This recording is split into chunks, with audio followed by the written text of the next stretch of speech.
स्वागत है आपका द ब्रोकन मिरर में। कहते हैं कुछ शक्तियां ऐसी होती हैं जिन्हें सिर्फ सुना नहीं जाता बल्कि अनजाने में गलती से जगा दिया जाता है, और जब वो जागती हैं तो सिर्फ डर नहीं लाती, वो आपकी पूरी जिंदगी को अंधेरे में धकेल देती हैं। कुछ किताबें सिर्फ पढ़ने के लिए नहीं होती, कुछ चीजें जितनी दूर रहें उतना ही बेहतर होता है। लेकिन इंसान की सबसे बड़ी गलती क्या है?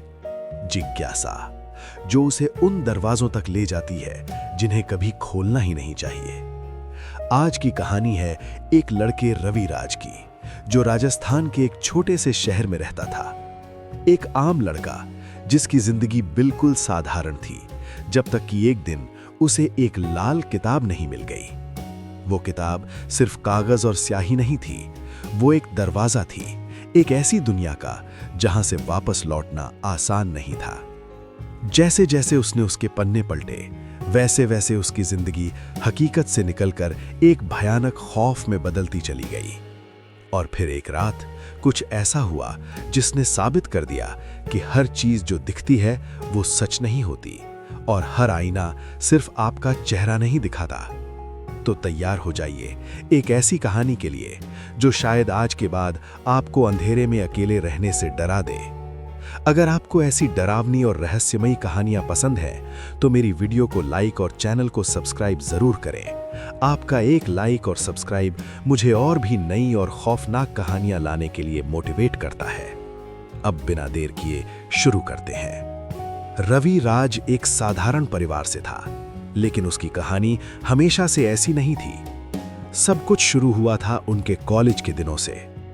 रवि और आराधना पहली बार एक ही क्लास में मिले थे। रवि थोड़ा शांत स्वभाव का लड़का था, हमेशा अपनी दुनिया में खोया रहने वाला।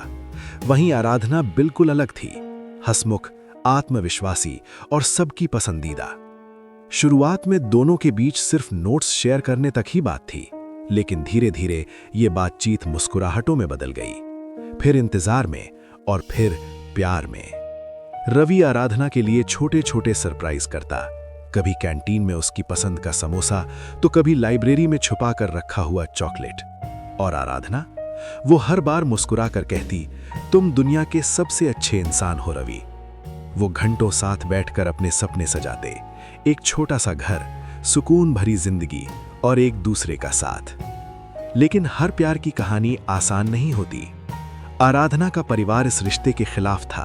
उन्हें रवि का साधारण होना, उसका संघर्ष पसंद नहीं था। कई बार आराधना पर दबाव डाला गया कि वो रवि को छोड़ दे, लेकिन उस वक्त आराधना ने रवि का हाथ नहीं छोड़ा। उसने कहा था, मैं तुम्हारे साथ हूं, चाहे कुछ भी हो जाए। और फिर दोनों ने घर वालों के खिलाफ जाकर शादी कर ली। शादी के शुरुआती दिन किसी सपने से कम नहीं थे। छोटा सा किराए का घर, कम पैसे, लेकिन ढेर सारी खुशियां। दोनों एक दूसरे के साथ हर मुश्किल को हंसकर झेल रहे थे। लेकिन वक्त हमेशा एक जैसा नहीं रहता। धीरे धीरे जिम्मेदारियां बढ़ने लगीं, खर्चे बढ़ने लगे, और रवि की नौकरी की तलाश लंबी होती चली गई। जहां पहले आराधना को रवि का साथ ही काफी था, अब वही साथ उसे बोझ लगने लगा। प्यार की जगह अब शिकायतों ने ले ली। वो सपने जो कभी दोनों ने साथ देखे थे, अब तानों में बदल चुके थे। तुमसे कुछ नहीं होगा रवि, तुम मेरी जिंदगी की सबसे बड़ी गलती हो। आराधना के ये शब्द अब रोज सुनाई देते थे, और यही वो मोड़ था जहां से रवि की जिंदगी धीरे धीरे अंधेरे में डूबने लगी। एक शाम बात फिर से वही थी, पैसे, नौकरी और नाकामयाबी। लेकिन उस दिन कुछ अलग था। आराधना पूरे दिन से चुप थी, और जैसे ही रवि घर में दाखिल हुआ, उसने बिना उसकी तरफ देखे कहा, आज भी कुछ नहीं मिला है ना? रवि ने थके हुए स्वर में जवाब दिया, कोशिश कर रहा हूं आराधना, हर जगह जा रहा हूं। आराधना अचानक भड़क उठी, कोशिश? कब तक रवि? 1.5 साल हो गए हैं शादी को, कब तक मैं ये कोशिश सुनती रहूंगी? रवि की आवाज थोड़ी ऊंची हो गई, तो क्या करूं मैं मेहनत कर रहा हूं, हर रोज दर दर भटक रहा हूं। आराधना हंस पड़ी, लेकिन वो हंसी ताने से भरी थी। मेहनत? अगर सच में मेहनत करते तो आज ये हालत नहीं होती।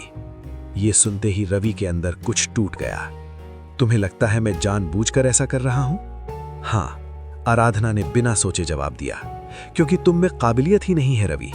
तुम बस सपने दिखा सकते हो, उन्हें पूरा नहीं कर सकते। कमरे में कुछ पल के लिए सन्नाटा छा गया। फिर रवि ने धीमी लेकिन टूटी हुई आवाज में कहा, तो फिर क्यों की थी मुझसे शादी? आराधना की आंखों में अब गुस्सा साफ दिख रहा था। गलती थी, मेरी जिंदगी की सबसे बड़ी गलती। तुमसे शादी करके मैंने अपनी जिंदगी बर्बाद कर ली। ये शब्द जैसे किसी तेज चाकू की तरह रवि के दिल में उतर गए। उसने इधर उधर देखा। वही घर जहां कभी हंसी गूंजती थी, आज हर कोना उसे ताने मार रहा था। अचानक उसने गुस्से में पास रखा गिलास दीवार पर दे मारा।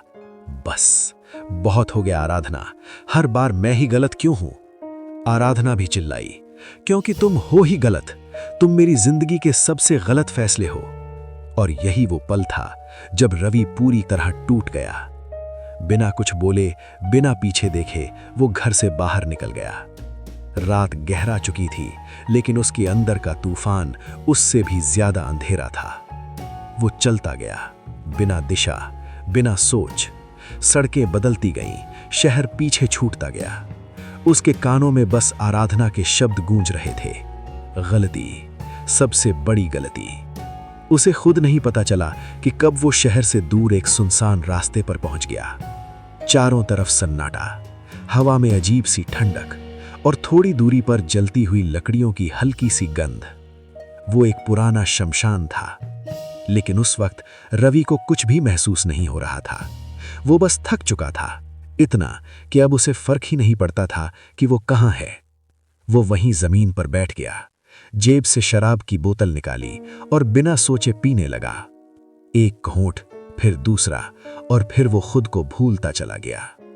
आंखें भारी होने लगीं, लेकिन दिल का दर्द अभी भी जिंदा था। तभी पीछे से एक धीमी लेकिन गहरी आवाज आई, भाग कर आए हो या सच में भागना चाहते हो? रवि का हाथ वहीं रुक गया। उसने धीरे धीरे पीछे मुड़कर देखा। अंधेरे के बीच एक बूढ़ा आदमी खड़ा था। सफेद दाढ़ी, झुकी हुई कमर, लेकिन उसकी आंखें वो बिल्कुल अजीब थीं, गहरी और जैसे सब कुछ देख रही हों। उसके चेहरे पर एक हल्की सी मुस्कान थी जो सुकून देने के बजाय डर पैदा कर रही थी। रवि घबरा कर बोला, कौन हो तुम? बूढ़ा बाबा धीरे धीरे उसकी तरफ बढ़ा। मैं वो हूं जो खोए हुए लोगों को रास्ता दिखाता है। रवि हंस पड़ा, लेकिन उसकी हंसी में दर्द था। रास्ता? मेरी जिंदगी का कोई रास्ता नहीं है। बाबा उसकी आंखों में देखते हुए बोला, हर अंधेरे का एक दरवाजा होता है, बस उसे खोलने की हिम्मत चाहिए। रवि ने गुस्से में कहा, और अगर दरवाजे के पीछे कुछ और भी अंधेरा हुआ तो? बाबा मुस्कुराया, तो फिर तुम वही बन जाओगे जिससे दुनिया डरती है। कुछ पल के लिए हवा भी जैसे थम गई।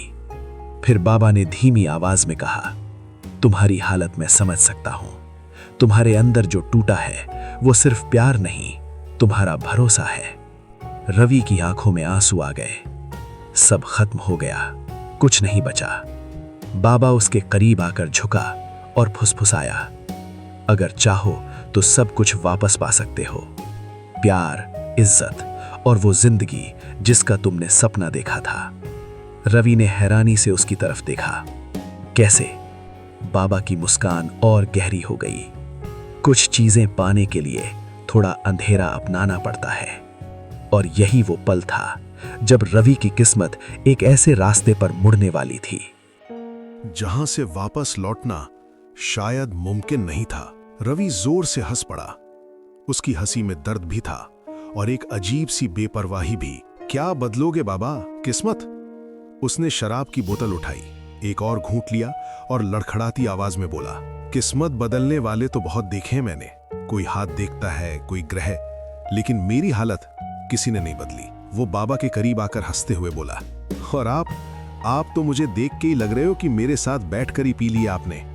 थोड़ी मुझे चढ़ी है, लेकिन ज्यादा आपको चढ़ गई है। बाबा कुछ पल तक चुप रहा। उसकी आंखों की गहराई अचानक और बढ़ गई। फिर उसने थोड़ी ऊंची आवाज में कहा, मजाक बना रहे हो तुम? रवि की हंसी धीरे धीरे रुक गई। बाबा की आवाज अब भारी हो चुकी थी। तुम्हें लगता है ये सब खेल है? या मैं भी उन ढोंगियों में से हूं जो तुम्हारे जैसे टूटे हुए लोगों को बहलाते हैं? रवि थोड़ा असहज हो गया, लेकिन फिर भी बोला, तो और क्या कर रहे हो आप? बड़ी बड़ी बातें हैं, मालिक बना दूंगा। ऐसा कुछ होता तो आज मैं यहां नहीं होता। बाबा की आंखों में अब गुस्सा साफ दिख रहा था। वो एक कदम आगे बढ़ा और तेज आवाज में बोला, यकीन नहीं है तो मेरी सिद्धि का मजाक क्यों उड़ा रहे हो? इतनी सालों की तपस्या का अपमान कर रहे हो तुम। चारों तरफ अचानक हवा तेज चलने लगी। शमशान की सूखी राख हवा में उड़ने लगी। रवि एकदम चुप हो गया। उसके अंदर कहीं ना कहीं डर ने जगह बना ली थी। बाबा ने गहरी सांस ली और फिर उसकी आवाज थोड़ी धीमी हो गई, लेकिन और भी खतरनाक। तुम्हें लगता है तुम्हारी जिंदगी बेकार है? तुम्हें लगता है तुम हार चुके हो? वो रवि के बिल्कुल सामने आकर खड़ा हो गया। लेकिन सच ये है कि तुम अभी शुरू भी नहीं हुए हो। रवि उसकी आंखों में देख रहा था, जैसे पहली बार उसे समझने की कोशिश कर रहा हो। बाबा ने धीरे से कहा, इस दुनिया में दो तरह के लोग होते हैं, एक वो जो अपनी किस्मत के आगे झुक जाते हैं और दूसरे वो जो किस्मत को अपने आगे झुका देते हैं। रवि ने धीमे से पूछा, और मैं? बाबा के चेहरे पर फिर वही रहस्यमयी मुस्कान लौट आई। तुम्हें मैं वो बना सकता हूं जिसके सामने किस्मत भी सिर झुकाए। रवि की सांसें तेज हो गईं। कैसे? बाबा ने अपनी उंगली से जमीन पर एक अजीब सा चिन्ह बनाया और धीमी गहरी आवाज में बोला, एक शक्ति है जिसे पाने के बाद इंसान सिर्फ इंसान नहीं रहता, वो जो चाहे पा सकता है, जिसे चाहे अपने वश में कर सकता है। रवि अब पूरी तरह सुन रहा था। बाबा ने उसकी आंखों में देखते हुए कहा, लेकिन हर शक्ति की एक कीमत होती है और ये कीमत बहुत भारी होती है। कुछ पल के लिए सन्नाटा छा गया। फिर बाबा पीछे मुड़ा और अंधेरे में खोते हुए बोला, अगर हिम्मत है तो कल सुबह तुम्हें जवाब मिल जाएगा। और वो गायब हो गया। अगली सुबह रवि की आंख खुली। सिर भारी था। कल रात की बातें उसे आधी अधूरी याद थीं। वो धीरे धीरे उठा और दरवाजे की तरफ बढ़ा। जैसे ही उसने दरवाजा खोला, उसकी सांस अटक गई। दरवाजे के बाहर एक लाल कपड़े में लिपटी किताब रखी थी। उसके हाथ कांपने लगे। धीरे धीरे उसने कपड़ा हटाया और जैसे ही उसकी नजर उस नाम पर पड़ी, उसका दिल जोर जोर से धड़कने लगा। कर्ण पिशाचिनी साधना। उसके कानों में अचानक बाबा की आवाज गूंज उठी, हर शक्ति की एक कीमत होती है। और उस पल रवि को पहली बार एहसास हुआ कि उसने शायद एक ऐसा दरवाजा खोल दिया है जिसे बंद करना अब उसके बस में नहीं था। रवि ने किताब हाथ में ली, लेकिन उसके हाथ कांप रहे थे। उसकी आंखें उस नाम पर टिकी थीं, कर्ण पिशाचिनी साधना। उसके अंदर दो आवाजें लड़ रही थीं। एक कह रही थी, ये गलत है, ये रास्ता खतरनाक है, और दूसरी और ज्यादा तेज, और ज्यादा कड़वी, जब जिंदगी पहले ही नरक बन चुकी है तो अब खोने के लिए बचा ही क्या है। रवि पूरी रात सो नहीं पाया। आराधना के शब्द, उसकी बेइज्जती, उसकी नाकामयाबी, सब एक साथ उसके दिमाग में गूंजते रहे। वो बार बार खुद से पूछ रहा था, क्या मैं सच में इतना बेकार हूं? क्या मैं कभी कुछ नहीं बन पाऊंगा? और फिर अचानक उसने किताब को जोर से बंद किया। उसकी आंखों में अब डर नहीं, एक अजीब सी जिद थी। अगर अंधेरा ही मेरी किस्मत है तो क्यों ना मैं ही अंधेरा बन जाऊं। उस रात वो फिर उसी शमशान पहुंचा। चारों तरफ वही सन्नाटा, वही ठंडी हवा और वही जलती लकड़ियों की गंध। आ गए। पीछे से वही आवाज गूंजी। रवि मुड़ा। बाबा वहीं खड़े थे, जैसे उसका इंतजार कर रहे हो। रवि ने धीमी लेकिन ठोस आवाज में कहा, मुझे सिखाओ, मैं तैयार हूं। बाबा कुछ पल उसे देखते रहे, फिर बोले, तैयार? तुम्हें अंदाजा भी है किस राह पर कदम रखने जा रहे हो? रवि ने बिना झिझक कहा, अब डरने के लिए कुछ बचा नहीं है। बाबा के चेहरे पर हल्की मुस्कान आई। ठीक है, लेकिन याद रखना, ये खेल नहीं है, ये साधना है और इसमें गलती की कोई जगह नहीं। पहला दिन। बाबा ने उसे शमशान के एक कोने में बैठाया। आंखें बंद करो और इस मंत्र का जाप करो। कोई आवाज आए, कोई छाया दिखे तो आंख मत खोलना। रवि ने वैसा ही किया। कुछ देर बाद उसे लगा जैसे कोई उसके पीछे खड़ा है, लेकिन उसने आंख नहीं खोली। दूर कहीं किसी के रोने की आवाज गूंजी। उसका दिल जोर जोर से धड़कने लगा, लेकिन वो बैठा रहा। दूसरा दिन। रवि फिर आया। बाबा ने इस बार जमीन पर एक घेरा बनाया। इस घेरे से बाहर मत निकलना, चाहे कुछ भी हो जाए। रात गहरी होती गई। अचानक उसे लगा जैसे कोई उसके कान के पास फुसफुसा रहा है, रवि, भाग जाओ। उसका पूरा शरीर कांप गया, लेकिन उसने मंत्र जाप जारी रखा। तीसरा दिन। अब डर धीरे धीरे आदत बनने लगा था। बाबा ने कहा, आज जो दिखेगा वो सच नहीं होगा, लेकिन अगर तुम डर गए तो वो सच बन जाएगा। रात के बीच रवि ने अपनी आंखों के सामने आराधना को देखा। वो रो रही थी और कह रही थी, मुझे माफ कर दो रवि, वापस आ जाओ। रवि का दिल पिघल गया।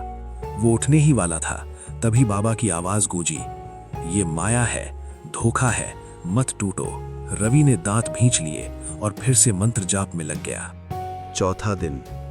अब शमशान की हवा उसे डराने के बजाय बुलाने लगी थी। बाबा ने उसकी तरफ देखा। तुम बदल रहे हो। रवि ने धीमे से कहा, मैं पहले ही टूट चुका हूं, अब बस कुछ और बन रहा हूं। और फिर ये सिलसिला चलता रहा। 5वां दिन, 10वां दिन, 15वां दिन, हर दिन कुछ नया। कभी उसे अपने पीछे किसी के चलने की आवाज सुनाई देती, कभी कोई ठंडी सांस उसके गर्दन को छू जाती। लेकिन अब वो भागता नहीं था, वो बस और गहरा डूबता जा रहा था। 20वां दिन। बाबा ने कहा, अब वो तुम्हें देख रही है। रवि ने डरकर पूछा, कौन? बाबा ने उसकी आंखों में देखते हुए कहा, जिसे तुम बुला रहे हो। 30वां दिन। अब रवि की आंखों के नीचे काले घेरे आ चुके थे, चेहरा पीला पड़ गया था, लेकिन उसकी आवाज पहले से ज्यादा ठंडी हो गई थी। मुझे अब डर नहीं लगता। बाबा मुस्कुराए, क्योंकि अब डर तुम्हारा हिस्सा बन चुका है। 40वां दिन। आखिरी रात। आसमान में बादल छाए थे, हवा तेज थी और शमशान में अजीब सी हलचल। बाबा ने गंभीर आवाज में कहा, आज या तो तुम सफल हो जाओगे या हमेशा के लिए खत्म।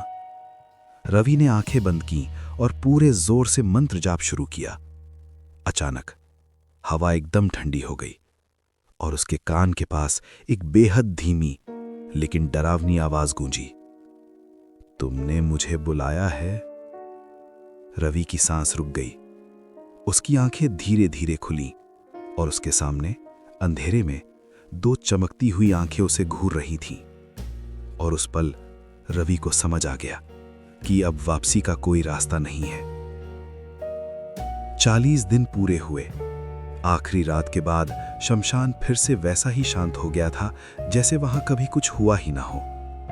रवि की सांसें तेज थीं, दिल में एक ही सवाल, क्या ये सब बेकार था? उसने चारों तरफ देखा, न कोई छाया, न कोई आवाज, बस सन्नाटा। वो धीरे धीरे उठा। उसकी आंखों में थकान थी और दिल में एक बार फिर वही खालीपन। बाबा भी उस रात कुछ नहीं बोले, सिर्फ जाते जाते इतना कहा, हर शक्ति अपने समय पर प्रकट होती है, धैर्य सबसे बड़ी परीक्षा होती है। लेकिन उस वक्त रवि के अंदर धैर्य नहीं, बस टूटन बची थी। वो घर लौटा।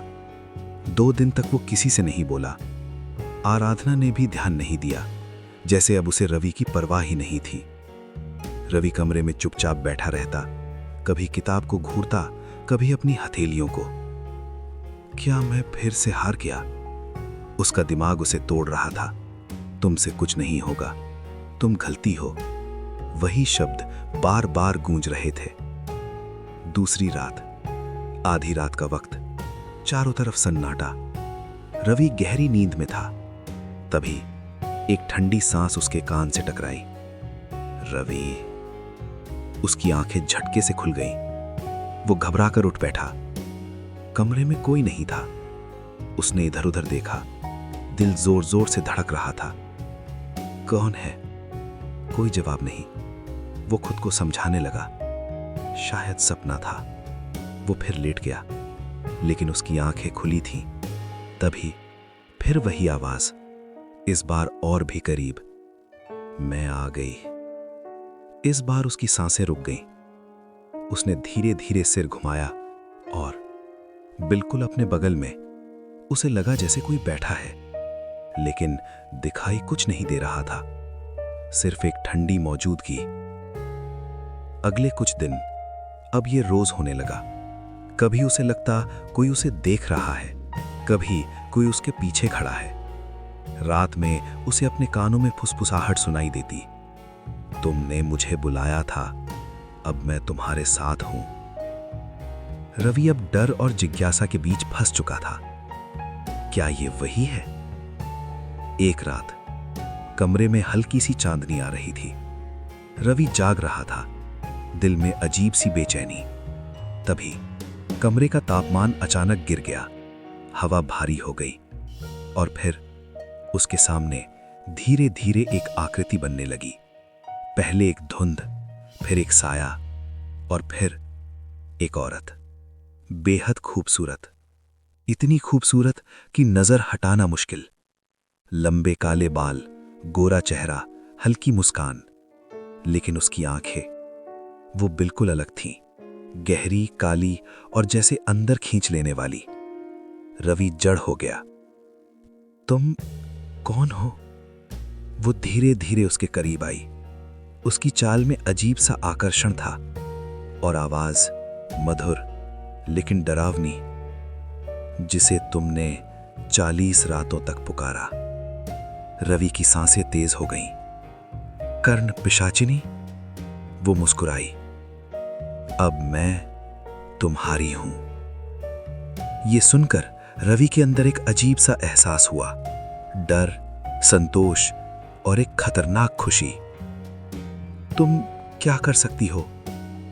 वो उसके बिल्कुल करीब आ गई, इतनी करीब कि उसकी ठंडी सांस रवि के चेहरे को छू रही थी।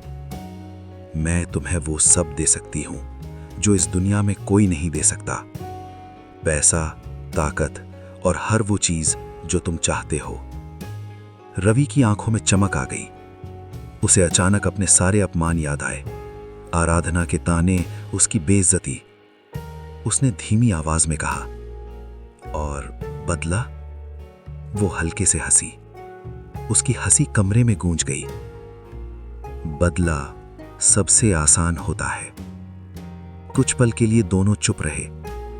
फिर उसने धीरे से कहा, लेकिन हर चीज की कीमत होती है रवि।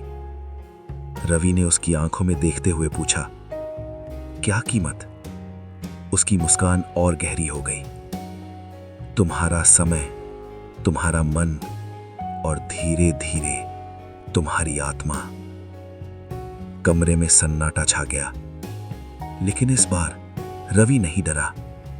वो बस मुस्कुराया, एक ठंडी और अजीब मुस्कान। अगर इससे मेरी जिंदगी बदलती है तो मुझे मंजूर है।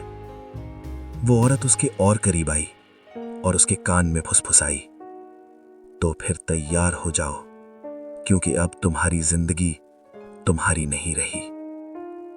उस रात कुछ बदल गया। सिर्फ रवि की किस्मत नहीं, बल्कि उसका अस्तित्व। और अब जो होने वाला था वो सिर्फ शुरुआत थी। रवि चुप था।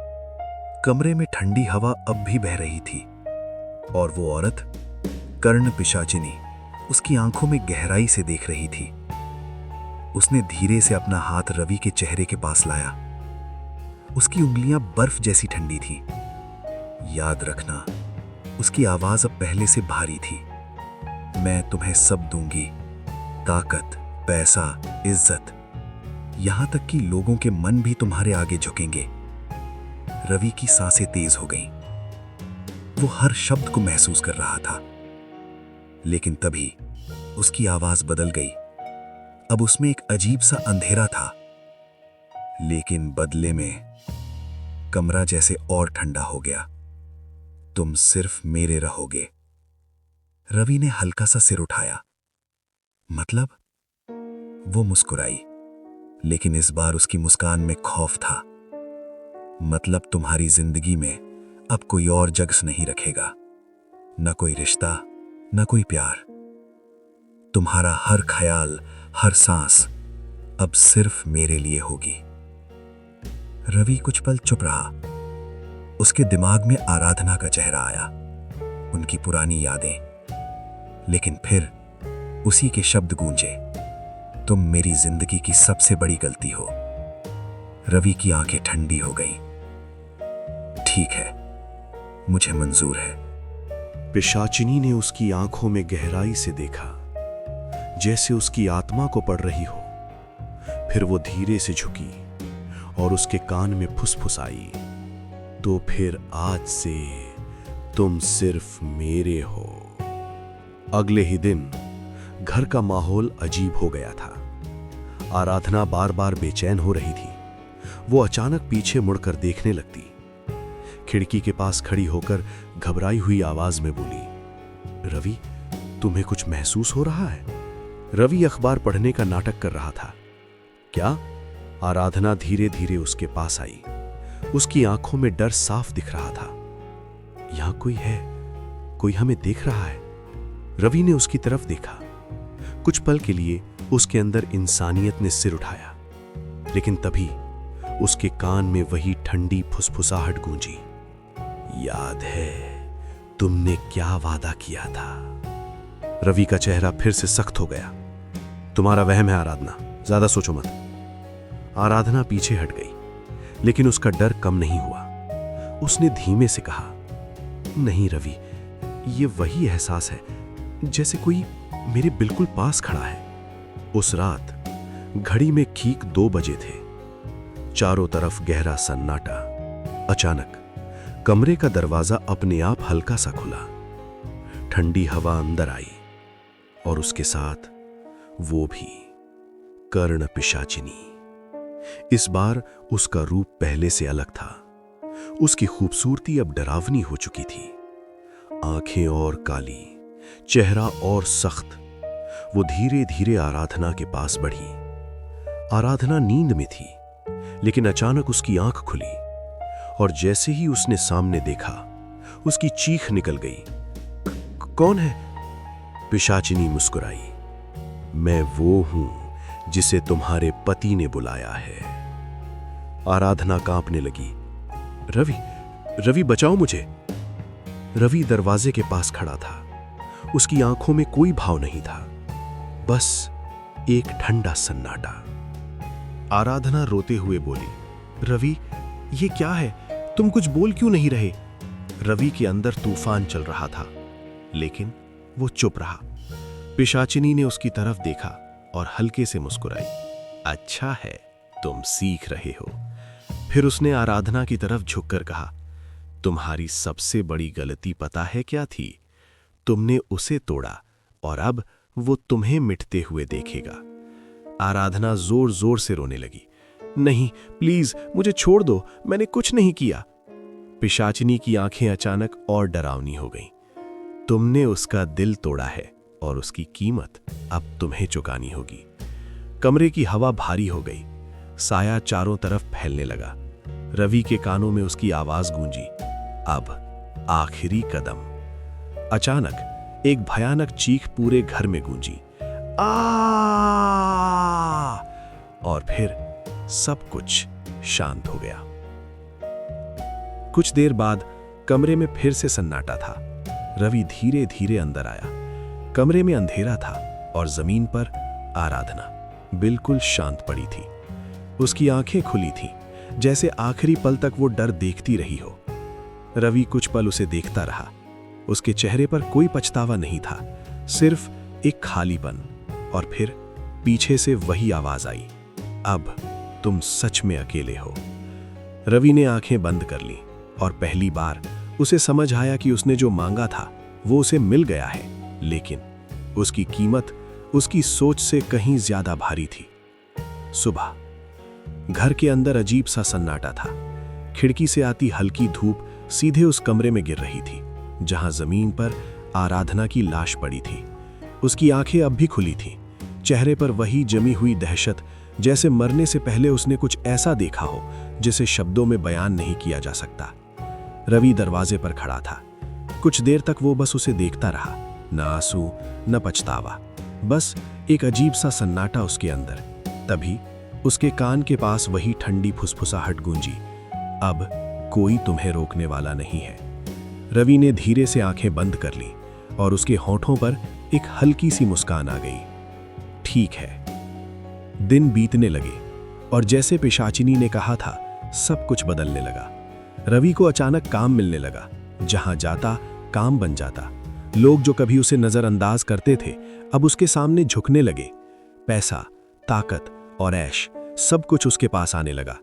उसने नया घर लिया, महंगे कपड़े, नई गाड़ी। दुनिया की नजर में अब वो कामयाब था, लेकिन हर सफलता के पीछे एक साया था जो हर वक्त उसके साथ रहता था। रात, रवि अपने नए घर के बड़े कमरे में अकेला बैठा था। तभी वही आवाज, रवि। उसने आंखें बंद कर ली। क्या है? आज उस आदमी को मना मत करना। रवि चौंका। कौन आदमी? जो कल तुमसे मिलने आएगा, उससे डील कर लेना। लेकिन वो गलत काम है, रवि ने धीमे से कहा। कुछ पल के लिए सन्नाटा, फिर आवाज और ठंडी हो गई। तुम्हें सिर्फ वही करना है जो मैं कहूं। रवि ने दांत भींच लिए। मैं कोई कठपुतली नहीं हूं। अचानक कमरे का तापमान गिर गया और वो उसके सामने प्रकट हो गई, कर्ण पिशाचिनी। इस बार उसकी आंखों में नरमी नहीं, सिर्फ हुक्म था। भूल रहे हो तुमने क्या वादा किया था? रवि चुप हो गया। धीरे धीरे वो बदलने लगा। वो ऐसे काम करने लगा जिनसे पहले उसे नफरत थी। लोगों को धोखा देना, गलत फैसले लेना, दूसरों का नुकसान करना, और हर बार वो आवाज उसे मजबूर करती। ये करो, वो मत करो, इसे खत्म कर दो। रातें अब डरावनी हो गई थीं। रवि सोता तो सपनों में वही चेहरा आता। कभी वो हंसती, कभी गुस्से में उसे घूरती, कभी उसके कान में फुसफुसाती, तुम अब मेरे हो, हमेशा के लिए। रवि की नींद टूट जाती, पसीने में भीगा हुआ, सांसें तेज। बस करो प्लीज, मुझे छोड़ दो। लेकिन जवाब में सिर्फ हंसी सुनाई देती।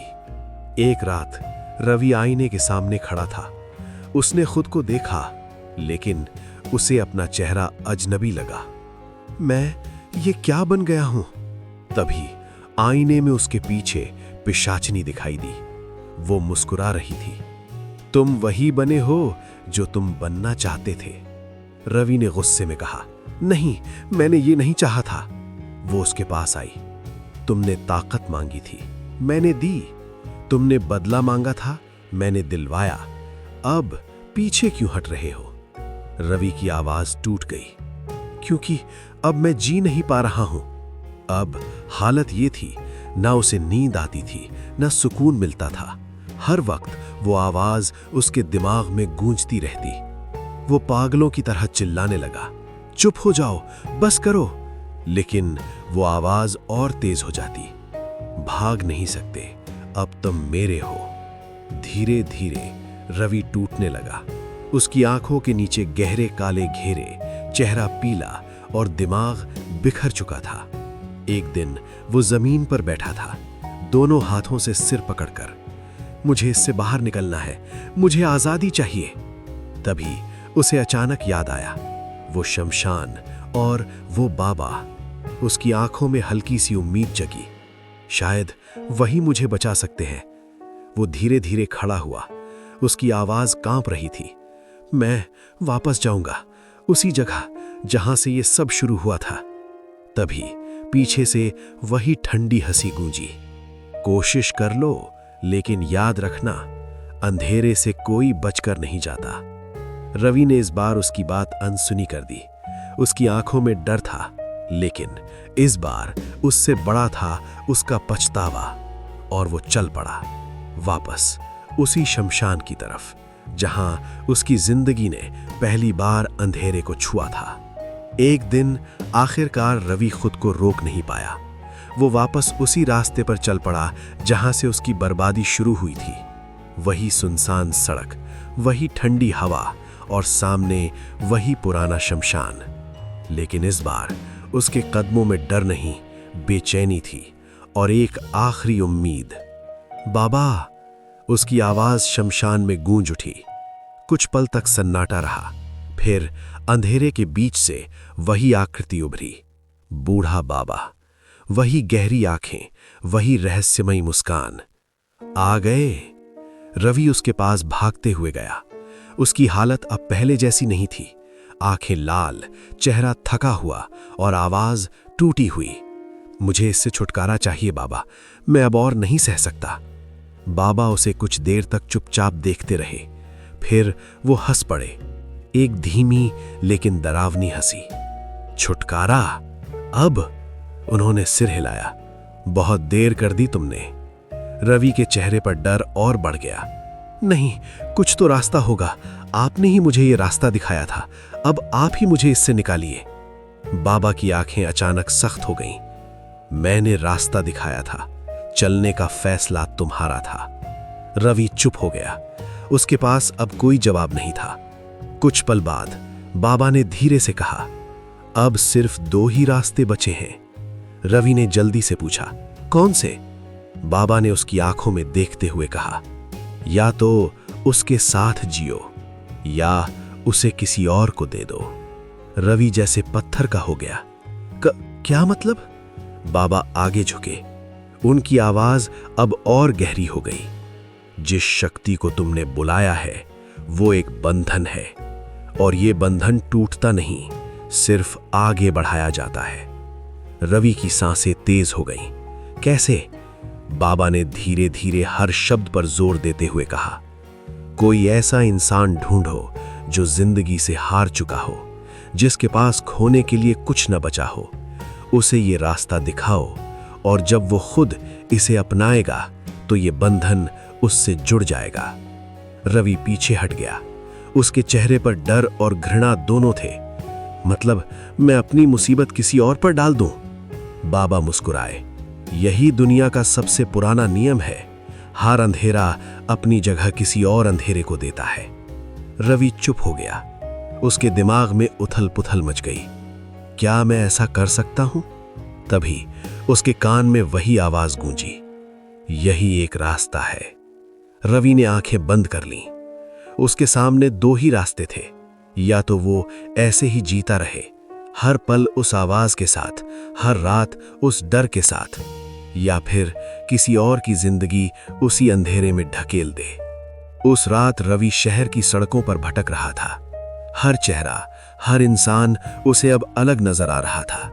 वो लोगों को देखता और सोचता, क्या ये या ये? लेकिन हर बार उसका दिल उसे रोक लेता। फिर एक रात वो एक सुनसान गली में खड़ा था। वहां एक लड़का बैठा था, सिर झुकाए, आंखों में आंसू। वो खुद से बड़बड़ा रहा था, सब खत्म हो गया, अब जीने का कोई मतलब नहीं। रवि कुछ कदम उसके पास गया, उसका दिल तेज धड़क रहा था। तभी उसके कान में फिर वही आवाज, यही है, इसे चुन लो। रवि के हाथ कांपने लगे। वो उस लड़के के सामने खड़ा हो गया। लड़के ने सिर उठाया, उसकी आंखों में वही दर्द था जो कभी रवि की आंखों में था। रवि कुछ पल उसे देखता रहा, फिर धीरे से बोला, अगर तुम्हें मौका मिले सब कुछ बदलने का। लड़के ने थकी हुई आवाज में पूछा, कैसे? रवि के चेहरे पर एक अजीब सी मुस्कान आ गई, वही मुस्कान जो कभी उस बाबा के चेहरे पर थी। एक रास्ता है, थोड़ा अंधेरा है, लेकिन उसके बाद सब कुछ बदल सकता है। लड़का ध्यान से उसकी बात सुनने लगा, और उसी पल रवि समझ गया कि अब वो भी वही करने जा रहा है जो कभी उसके साथ हुआ था। दूर कहीं अंधेरे में एक हल्की सी हंसी गूंजी, और ये कहानी फिर से शुरू हो गई। रवि संदीप के और करीब आया और पूछा, नाम क्या है तुम्हारा? रवि ने धीरे से पूछा। लड़के ने थकी हुई आवाज में जवाब दिया, संदीप। रवि हल्का सा मुस्कुराया।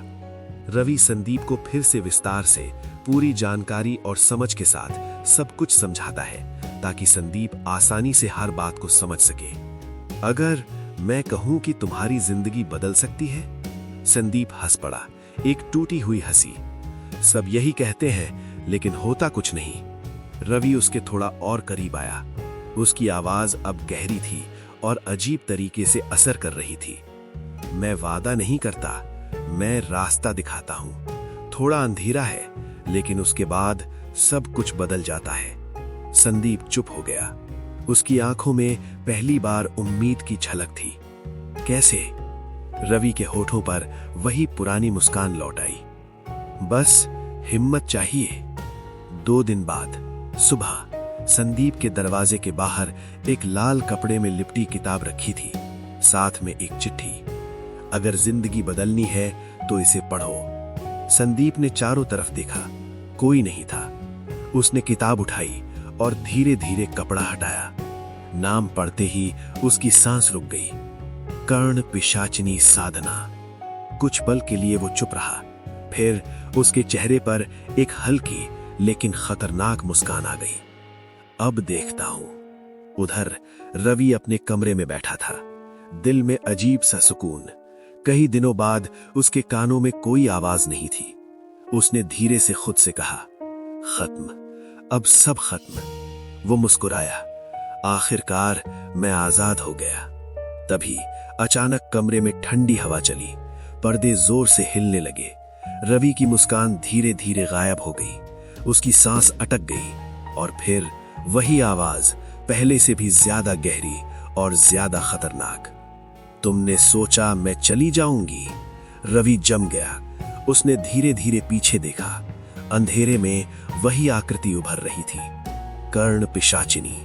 लेकिन इस बार उसकी आंखों में एक अजीब सा खेल था, जैसे वो सब पहले से जानती हो। रवि की आवाज कांप गई। नहीं, मैंने तो उसे दे दिया, अब तुम उसके साथ हो। पिशाचिनी धीरे धीरे उसके करीब आई, उसके चारों तरफ घूमते हुए बोली, मैं बंधन हूं रवि, मुझे दिया नहीं जाता, बस फैलाया जाता है। रवि की आंखें फैल गईं। मतलब? वो उसके सामने आकर रुकी और धीरे से मुस्कुराई। अब मैं वहां भी हूं और यहां भी। रवि के पैरों तले जमीन खिसक गई। तो मैं कभी आजाद नहीं हो सकता? पिशाचिनी झुककर उसके कान में फुसफुसाई। जो एक बार मुझे बुला लेता है, मैं उसे कभी नहीं छोड़ती। रवि कुर्सी पर गिर पड़ा। उसकी आंखें खाली थीं।